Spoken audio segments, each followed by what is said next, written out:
নদীর মধ্যে পরিদের জাদুকরি জগৎ। সোহানলাল তার দুই মেয়ের সাথে কন্দুরনগর নামক একটি ছোট্ট শহরে থাকতেন। সোহানলালের ছোট মেয়ে ছিল খুবই সুন্দরী এবং প্রতিভাবান। সোহানলাল তার ছোট মেয়েকে তার বড় মেয়ের চেয়েও বেশি ভালোবাসেন।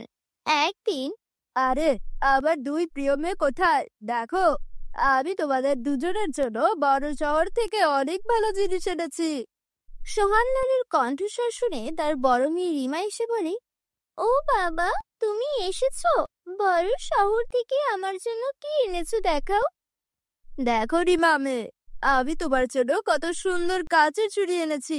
তুমি কাচের চুড়ি খুব পছন্দ করো, তাই না? হ্যাঁ বাবা, আমি এগুলো পছন্দ করি, কিন্তু এই চুড়িগুলোর পরিবর্তে তুমি কি আমাকে তোমার ব্যাগে দেখা যাচ্ছে এমন নেল পলিশ দিতে পারো?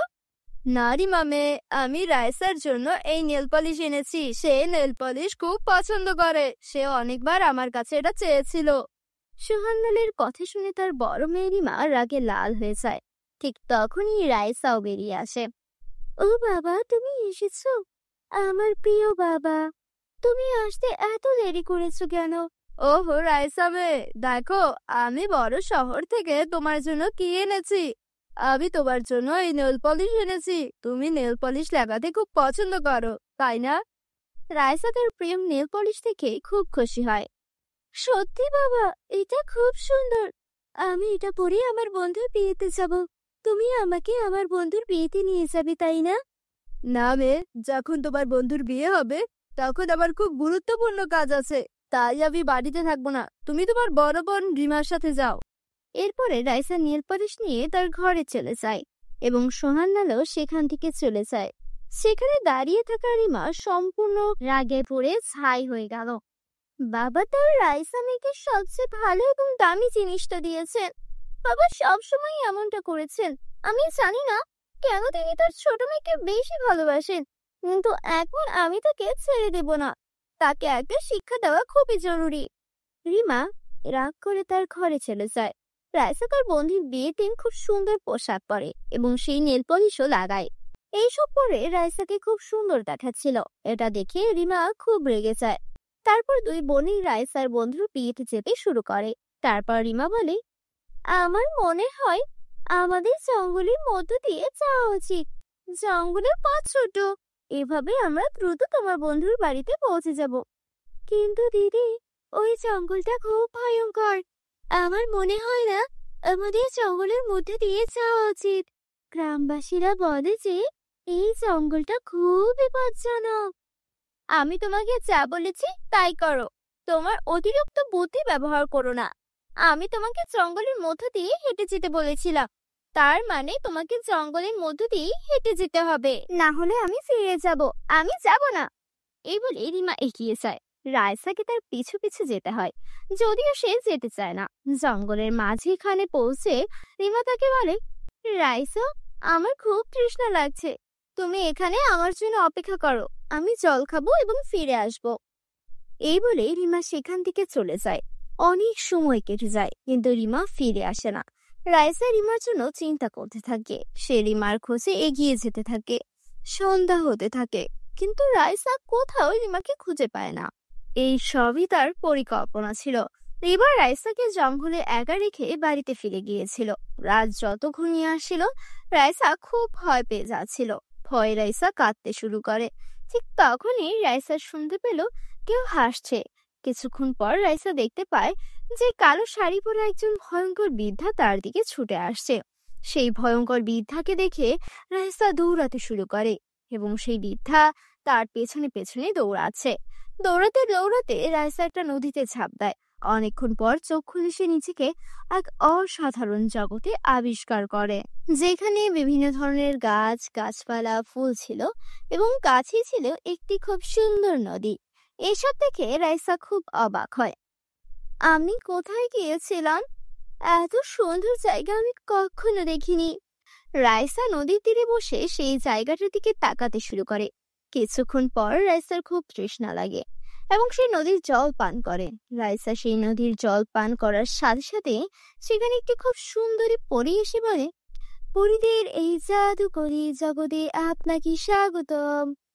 রাইসা পরীকে দেখে হতবাক হয়, কারণ আজ পর্যন্ত সে কেবল পরীদের কথাই শুনেছিল, কিন্তু আজ সে নিজের চোখে পরীকে দেখছে। আমি বিশ্বাস করতে পারছি না যে আমার সামনে একটা পরী দাঁড়িয়ে আছে। তুমি কি সত্যিই পরী, নাকি আমি স্বপ্ন দেখছি কোনো? না রাইসা, তুমি স্বপ্ন দেখছো না। আমার নাম মিষ্টি পরী, আর এটা পরীদের জাদুকরি জগৎ। সবাই এই পৃথিবীতে আসতে পারে না, যাদের হৃদয় খুব পরিষ্কার তারাই এই পৃথিবীতে আসতে পারে। পরী, তুমি কি আমাকে সাহায্য করতে পারো? আমি আমার বাড়িতে ফিরে যেতে চাই। যে ব্যক্তি আসে সে ইচ্ছা মতো আসতে পারে, কিন্তু সে আমার ইচ্ছা মতো যেতে পারে না। অন্য কেউ এখানে এসে এই নদীর জল পান না করা পর্যন্ত তুমি এই পৃথিবী ছেড়ে যেতে পারবে না। তোমাকে তার জন্য অপেক্ষা করতে হবে, এবং সে না আসা পর্যন্ত তোমাকে এই বনে তার জন্য অপেক্ষা করতে হবে। ঠিক আছে বলে রাইসা সেখানে বসে বিশ্রাম নিতে শুরু করে। তারপর পরে সেখান থেকে অদৃশ্য হয়ে যায়। কিছুক্ষণ পর রাইসা বলে, আমার খুব ক্ষুধা লেগেছে, এখন আমার কি করা উচিত? আমি জানি না আমি এই পৃথিবীতে খাবার খাবো কিনা। রাইসা কেবল এতটুকুই বলে তারপর পরিদের সামনে উপস্থিত হয়, এবং সেই রাইসার জন্য অনেক ধরনের খাবার প্রকাশ করে। সুস্বাদু খাবার খেয়ে রাইসা খুব খুশি হয়। এভাবে অনেক সময় কেটে যায়। রাইসার যা যা প্রয়োজন ছিল পরি তাকে সবই দিত।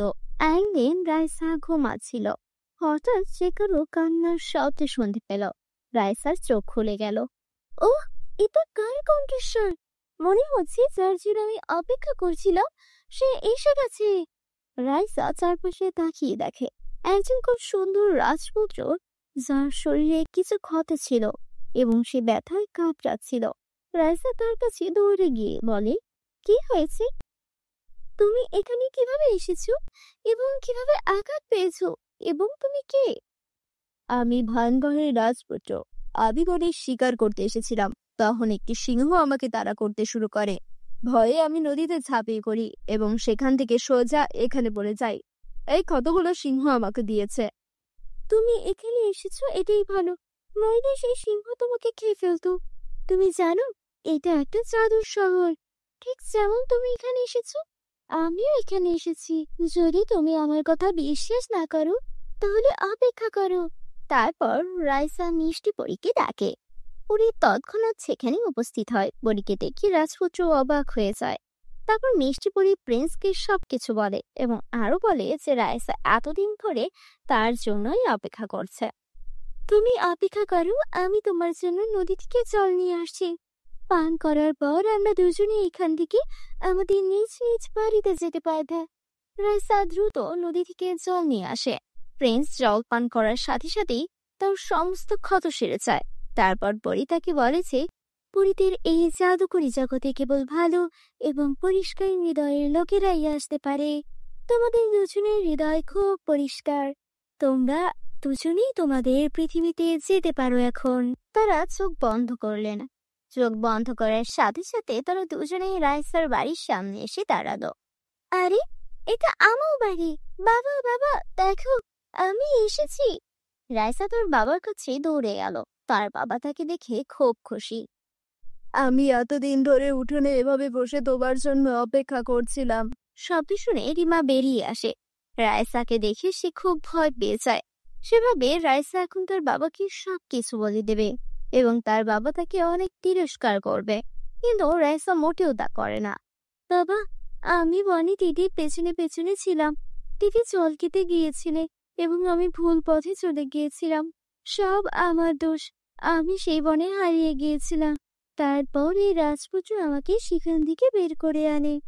রিমা যখন রাইসার মুখ থেকে এই সব শুনে তখন সে বুঝতে পারে তার বোন তাকে ভালোবাসে, কিন্তু সে তার বোনকে ভালোবাসেনি। রিমা দৌড়ে গিয়ে তার বোনের কাছে ক্ষমা চাইতে শুরু করে।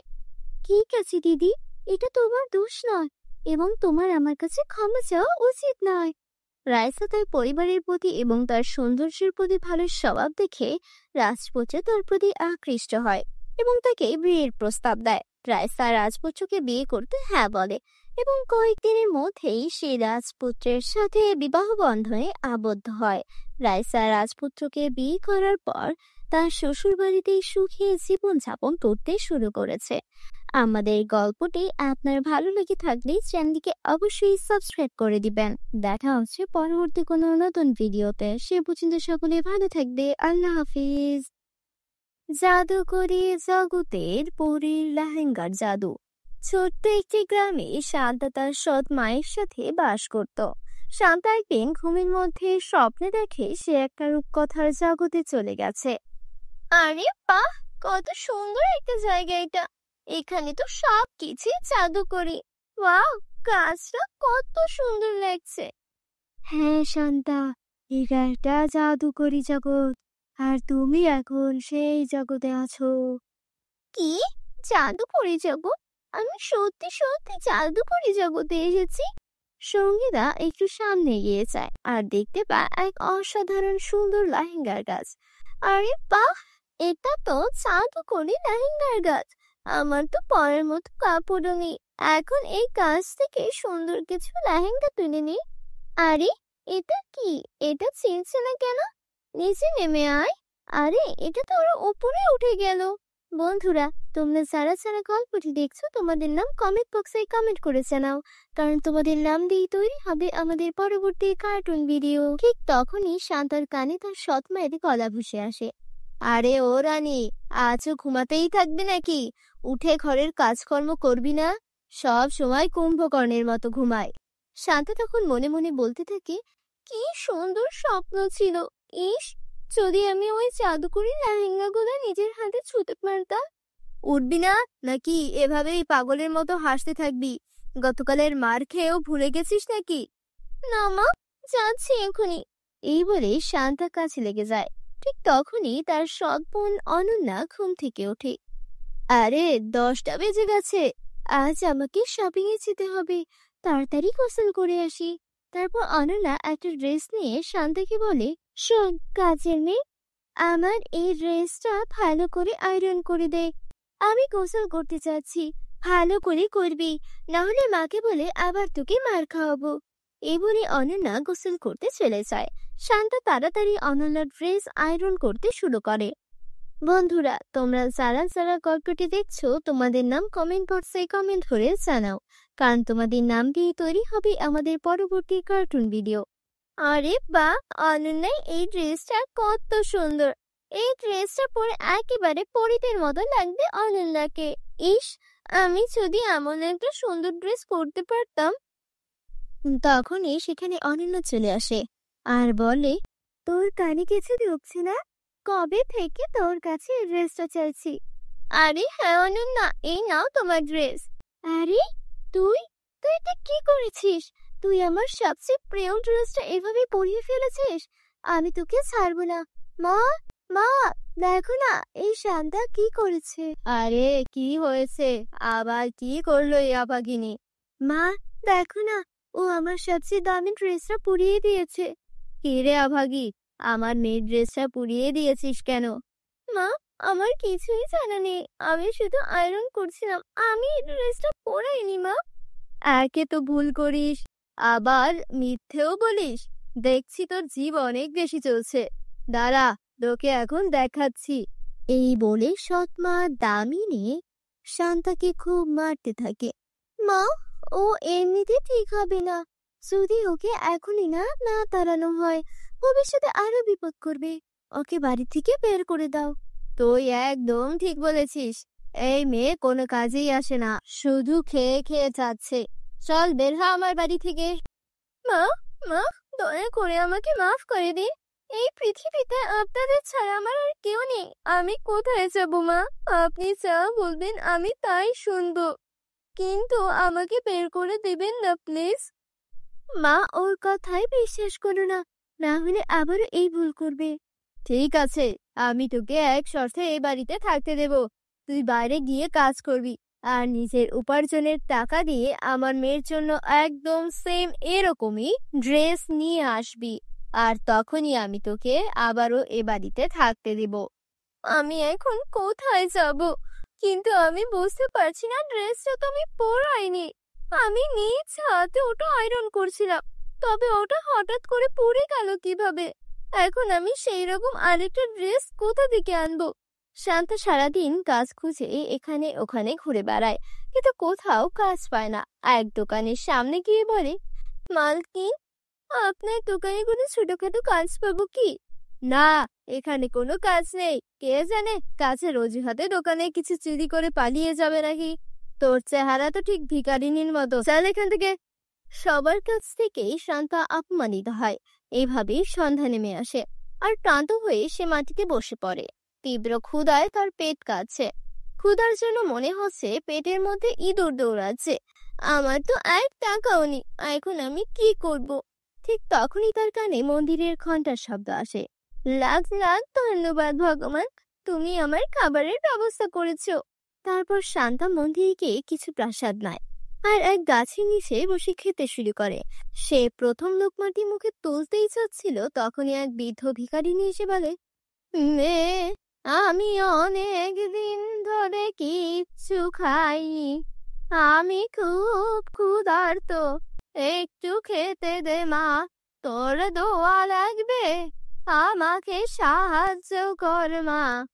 মা, এই নিন, এই খাবার আপনি খান, বেঁচে থাক মা, ভগবান যেন তোমার সব সময় সাহায্য করে। এই বলে বৃদ্ধা চলে যায়। শান্তা মন খারাপ করে হাঁটতে শুরু করে।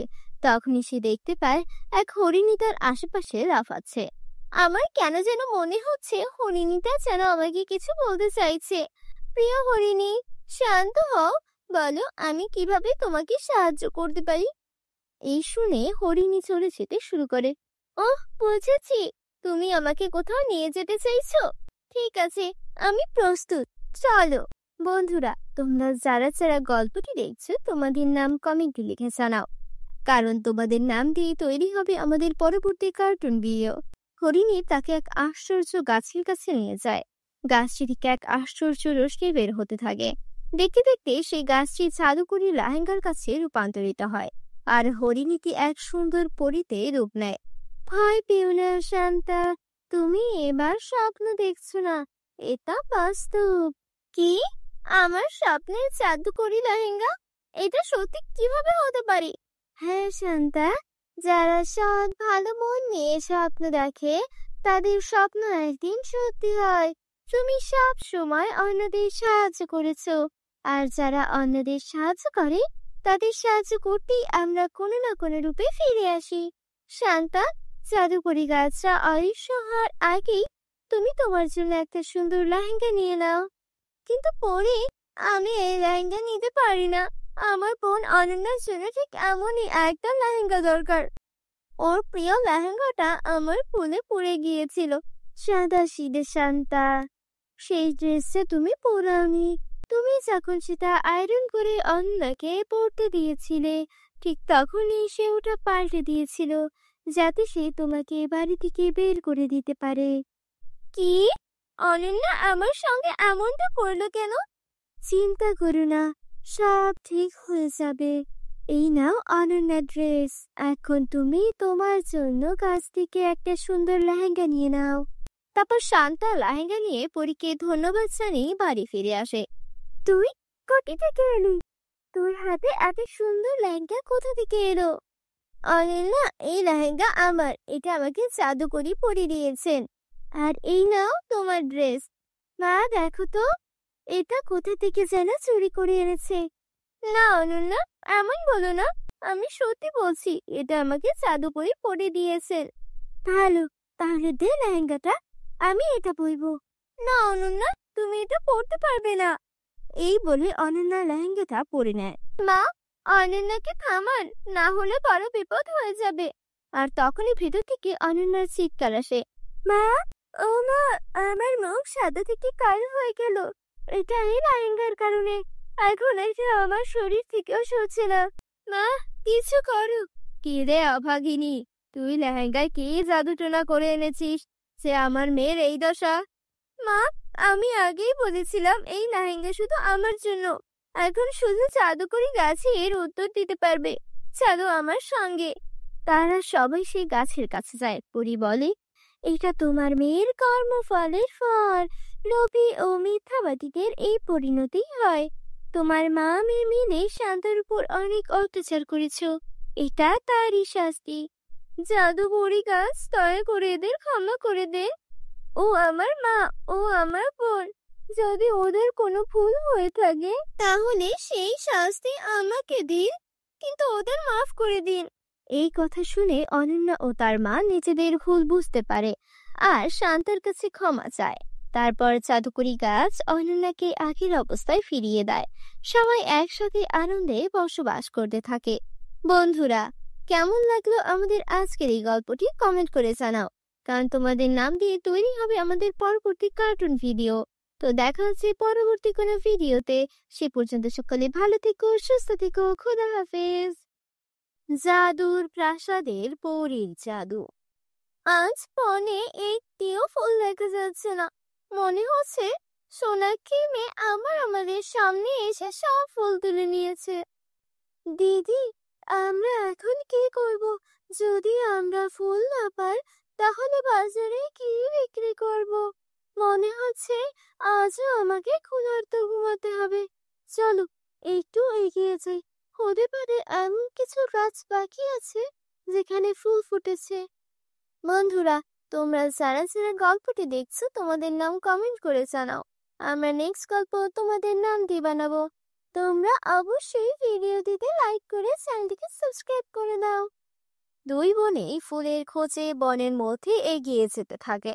ধীরে ধীরে তারা দুজনেই ঘন বনের সেই অংশে পৌঁছায় যেখানে কোনো সাধারণ মানুষ যেতে সাহস করে না।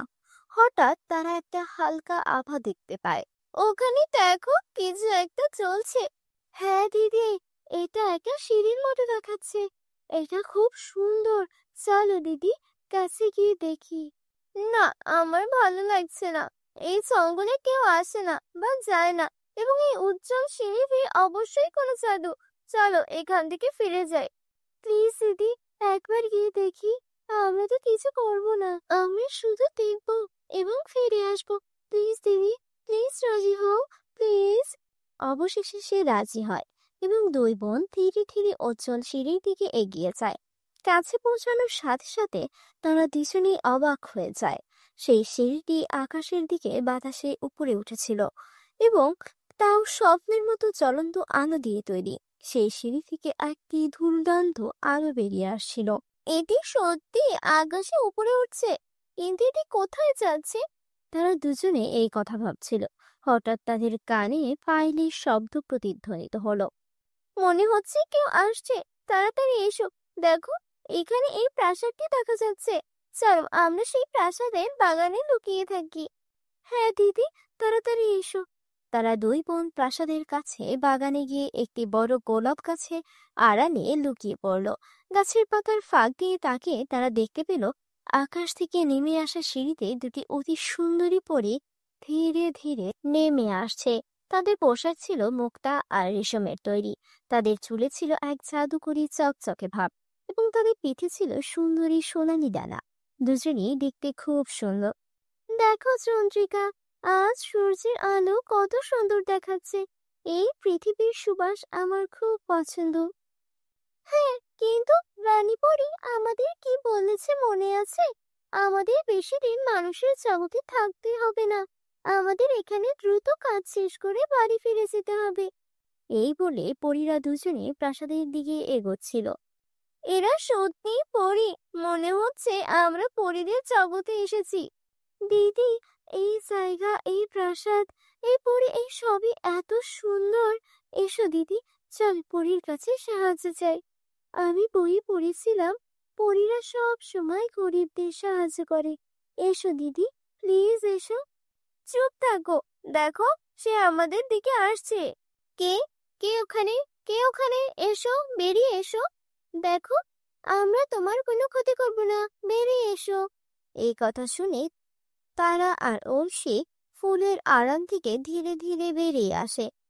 তোমরা দুজনই তো মানুষ, তোমরা এখানে কিভাবে এসেছো? তুমি কি জানো এটা আমাদের পরিদের তৈরি একটি জাদুকরি বন? আর তুমি এই প্রাসাদটা দেখছো? এই প্রাসাদটা তো আমাদের পরীদের জাদুকরি প্রাসাদ। আমরা ভুল করেছি পরী, দয়া করে আমাদের ক্ষমা করে দাও। দিদি, একবার পরীর কাছে সাহায্য চাইতে চেষ্টা করো, প্লিজ দিদি। চুপ করে এখান থেকে চলে যাও, অপেক্ষা করো। শোনো, তুমি কি আমাদের কিছু বলতে চাও? বলো, তুমি কি বলতে চাও? পরী, আমরা দুই বোন এতিম। এই পৃথিবীতে আমাদের কেউ নেই। আমরা কোনোভাবে জঙ্গল থেকে ফুল তুলে মন্দিরে বিক্রি করে বেঁচে থাকার ব্যবস্থা করি। কিন্তু গত কয়েকদিন ধরে সোনাক্ষী নামের একটি মেয়ে আমাদের সামনে এসে জঙ্গলের সব ফুল তুলে নেয়, যার কারণে আমরা কিছুই আয় করছি না। আমরা 2 দিন ধরে কিচ্ছু খাইনি। তুমি কিভাবে জানো যে সোনাক্ষী জঙ্গল থেকে সব ফুল তুলে নিয়েছে? পরি, আমরা তো জানি না, কিন্তু সোনাক্ষী কয়েকদিন আগে আমাদের হুমকি দিয়েছিল যে যদি আমি মন্দিরের বাইরে ফুল বিক্রি বন্ধ না করি, তাহলে সে জঙ্গল থেকে সব ফুল চুরি করবে, যাতে আমরা আর কখনো ফুল বিক্রি করতে না পারে। কি? এর মানে সোনাক্ষী জঙ্গলের সুন্দর গাছগুলোতে ওষুধ ব্যবহার করেছিল, যাতে এই গাছগুলি আর কখনো ফুল না ফুটতে পারে? এর মানে হলো রানীমায়ের সন্দেহ একেবারেই সঠিক ছিল। এই সবই সেই দুষ্ট মেয়েটি করেছে। আচ্ছা, তোমরা দুই বোন চিন্তা করো না, আমরা পরীরা সব সময় ভালো মানুষকে সাহায্য করি। তুমি কি এই প্রাসাদটি দেখো? এই প্রাসাদের ভেতরে যাও এবং যত খুশি সোনা রূপা নিয়ে যাও। না পরি, আমরা সোনা রূপা চাই না, আমরা শুধু প্রতিদিন তাজা ফল বিক্রি করতে চাই।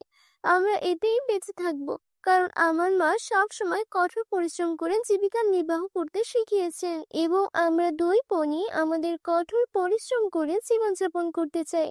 যদি তুমি আমাকে কিছু দিতে চাও, তাহলে আমাকে একটি সুন্দর গাছ দাও। হ্যাঁ পরি, দিদি একেবারে ঠিক বলেছে। ওহ বাহ, তুমি খুব ভালো, আর তোমার মনও খুব ভালো। এই প্রাসাদের প্রথম গেটে তুমি একটি সুন্দর জাদুকরি ফুলের গাছ পাবে। এই ফুলগুলো কখনো ম্লান হবে না এবং কখনো শেষ হবে না। তুমি এটা নিয়ে উঠোনে লাগাও, তোমরা কখনোই ফুলের অভাব হবে না, আর দূর দূরান্ত থেকে মানুষ তোমার ফুল কিনতে আসবে।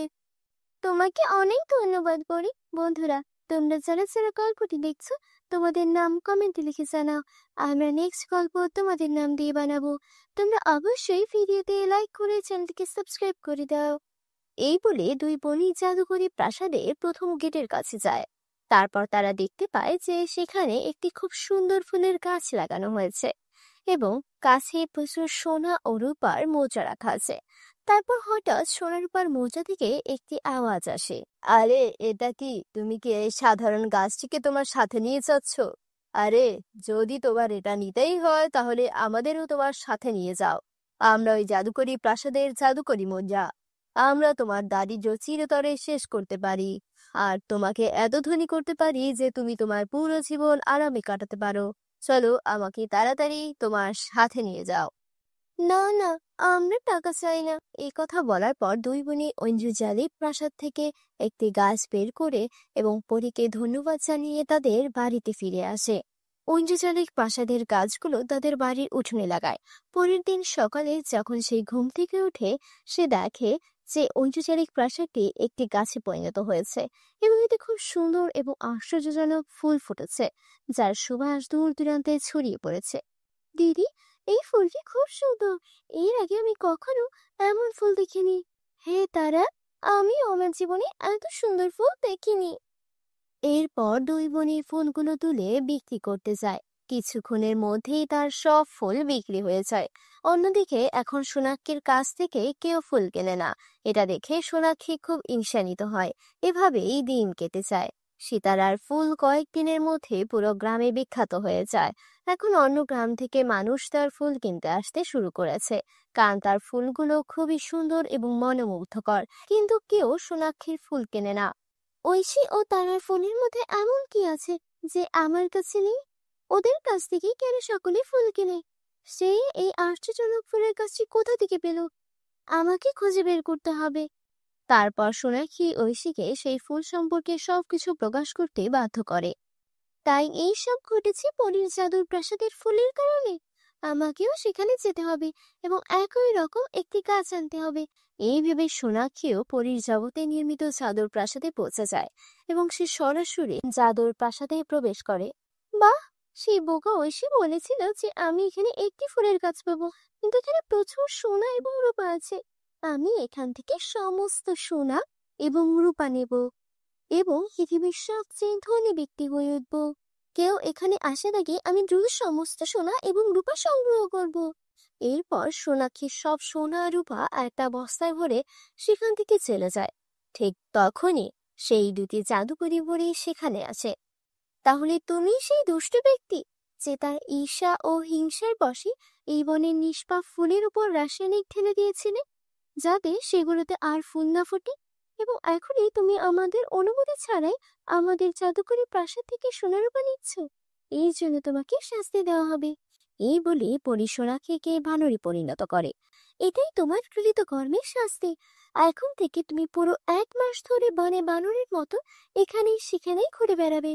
তবেই তুমি বুঝতে পারবে বিনা কারণে কাউকে কষ্ট দেওয়ার শাস্তি কি। বন্ধুরা, তোমরা যারা যারা ভিডিওটি শেষ পর্যন্ত দেখেছো কমেন্ট করে আমাদের জানিয়ে দিও। পরিদের জাদুর 3 কাজল। দীপিকা এবং ক্যাটরিনা তাদের বাবা মায়ের সাথে কিষানপুর নামক একটি ছোট্ট গ্রামে থাকতেন। দীপিকা এবং ক্যাটরিনার বাবা মা গ্রামের একটি ছোট্ট কারখানায় কাজ করতেন। তারা খুবই দরিদ্র ছিলেন, তাই স্বামী স্ত্রী উভয়কেই ঘরের বাইরে কাজ করতে হতো, যাতে তারা দীপিকা এবং ক্যাটরিনাকে ভালোভাবে লালন পালন করার জন্য পর্যাপ্ত অর্থ উপার্জন করতে পারে। একদিন স্বামী স্ত্রী উভয়ই কাজ করতে যাচ্ছিলেন। এমন সময় হঠাৎ একটি বিশাল ট্রাক তাদের ধাক্কা দেয়। সংঘর্ষটি খুব জোরালো ছিল এবং এর ফলে স্বামী স্ত্রী উভয়ই গুরুতর আহত হন। দীপিকা এবং ক্যাটরিনার বাবা ঘটনাস্থলেই মারা যান, কিন্তু তাদের মায়ের নিঃশ্বাস তখনও তার শরীরে আটকে ছিল। দীপিকা এবং ক্যাটরিনা যখন এইসব জানতে পারে, তখন দুই বোনই দ্রুত ঘটনাস্থলে পৌঁছায়। মা, বাবা, কি হয়েছে? তোমরা আমাদের এভাবে ছেড়ে যেতে পারো না। তোমাদের ছাড়া আমরা কিভাবে বাঁচবো? তারপর দীপিকার মা দীপিকা এবং ক্যাটরিনাকে ইশারায় ডেকে বলেন, মা, আমাদের ক্ষমা করো। আমরা দুজনেই তোমাদের ভালো জীবন দিতে চেয়েছিলাম, কিন্তু ঈশ্বরের হয়তো অন্য কিছু ইচ্ছা আছে। কিন্তু হ্যাঁ, আমরা চলে যাওয়ার পর যদি তোমাদের কোনো সমস্যা হয়, তাহলে তোমাদের মামার বাড়িতে চলে যাওয়া উচিত। তোমার মামা খুব ভালো, তিনি তোমাদের ভালো যত্ন নেবেন। আমার আশীর্বাদ তোমাদের দুজনের সাথেই আছে। ঈশ্বর তোমাদের সবসময় সুখে রাখুন।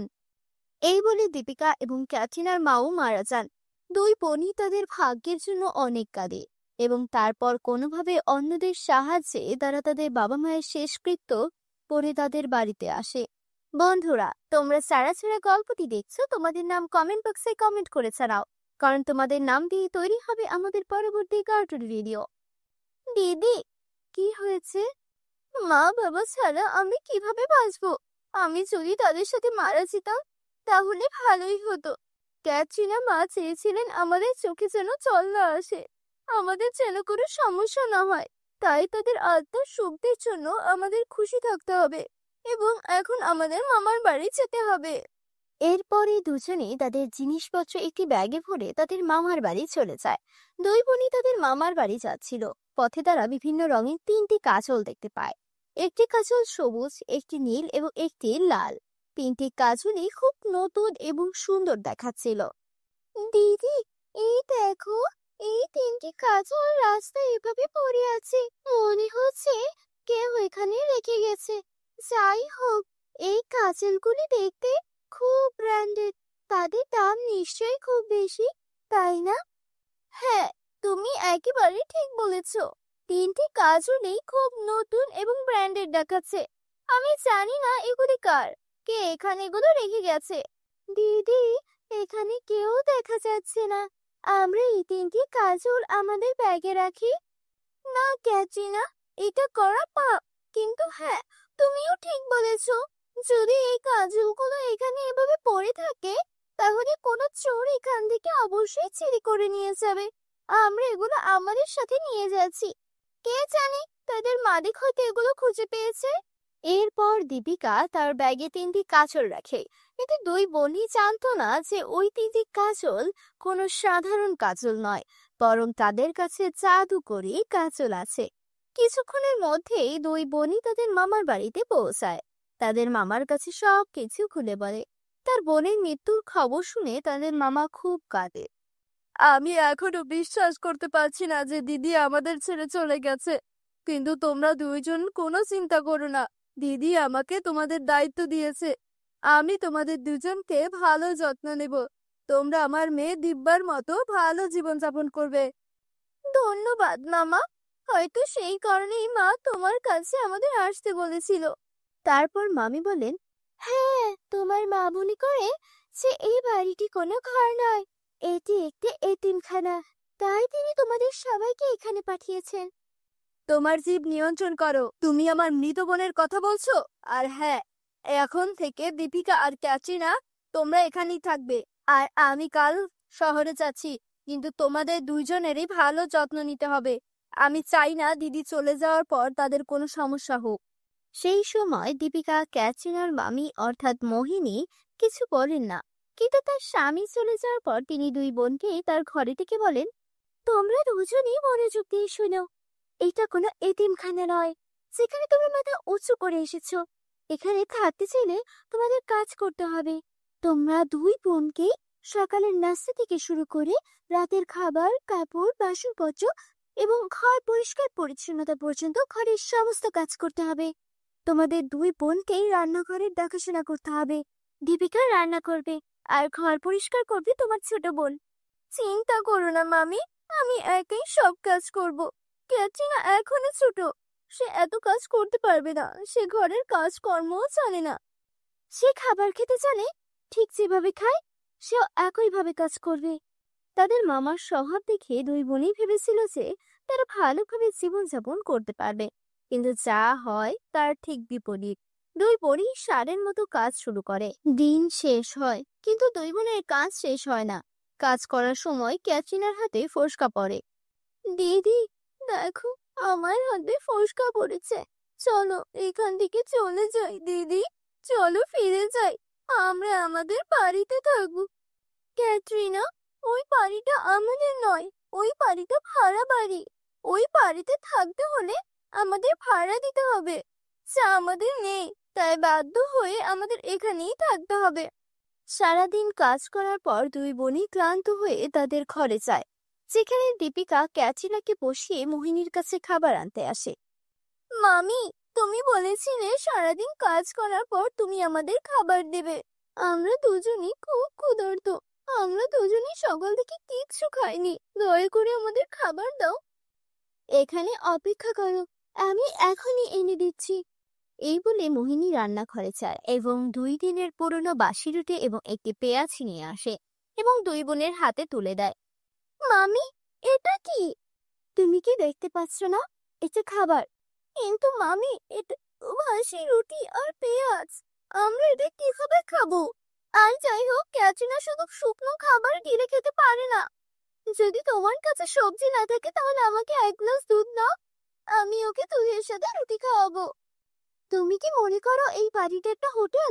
আমি তোমাকে দুধ, রুটি সবকিছু দেব। তোমাকে যা দেওয়া হবে তা খেয়েই তোমাদের বেঁচে থাকা উচিত। আর তোমার বোন রাজকন্যা নয়। বেচারা দীপিকা আর কিচ্ছু বলে না। দিদি, এটা কেমন পশুর মতো খাবার? মামি সারাদিন আমাদের এত কাজ করিয়ে এটা খেতে দিল। আমার মনে হচ্ছে আমাদের ভাগ্য ফুরিয়ে গেছে, তাই আমাদের সাথে এমনটা হচ্ছে। তারপর পথে পাওয়া কাজল থেকে একটা শব্দ ভেসে আসে, কিন্তু এখন তোমার ভাগ্য বদলে যাবে। আরে, এই শব্দ কোথা থেকে এলো? দুই বোনই পেছনে ফিরে তাকায় এবং তাদের পেছনে ওই 3টে জাদুর কাজল দেখতে পায়। ভয় পেও না, আমরা 3জনই জাদুর কাজল, যা তুমি রাস্তা থেকে তুলে এনেছিলে। আমরা 3জনেই তোমাকে সাহায্য করতে চাই। কি ধরনের সাহায্য? আমরা 3জনই জাদুর কাজল এবং আমাদের 3জনেরই আলাদা আলাদা ক্ষমতা আছে। যদি তুমি নীল কাজলটি খুঁজে পাও এবং যদি তুমি যে কোনো খাবার স্পর্শ করো, এটি সম্পর্কে চিন্তা করো, তাহলে তুমি সেই খাবার পাবে। যদি তুমি সবুজ কাজলটি স্পর্শ করো এবং যে কোনো পরিমাণ সম্পর্কে চিন্তা করো, তাহলে তুমি সেই পরিমাণ পাবে। আর যদি তুমি আবাকে স্পর্শ করো, তুমি যাই ভাবো তার বিপরীত ঘটবে। তাই তোমাকে আমাকে সাবধানে ব্যবহার করতে হবে। এই সব শুনে উভয় বোনই খুব খুশি হয় এবং ওই তিনটে চাদর কাজলকে ধন্যবাদ জানায় এবং পেট ভরে খায়। পরের দিন সকালে দুই বোনই মোহিনীর কাছে গিয়ে বলে, মামি, আমরা দুই বোনই এখান থেকে চলে যাওয়ার কথা ভেবেছি। আমরা দুই বোনই আর তোমার উপর বোঝা হতে চাই না। ভালোই হয়েছে, তাড়াতাড়ি এই বাড়ি ছেড়ে চলে যাও। দুই বোনই তাদের সমস্ত জিনিসপত্র এবং তিনটি চাদর কাজল নিয়ে সেখান থেকে চলে যায়।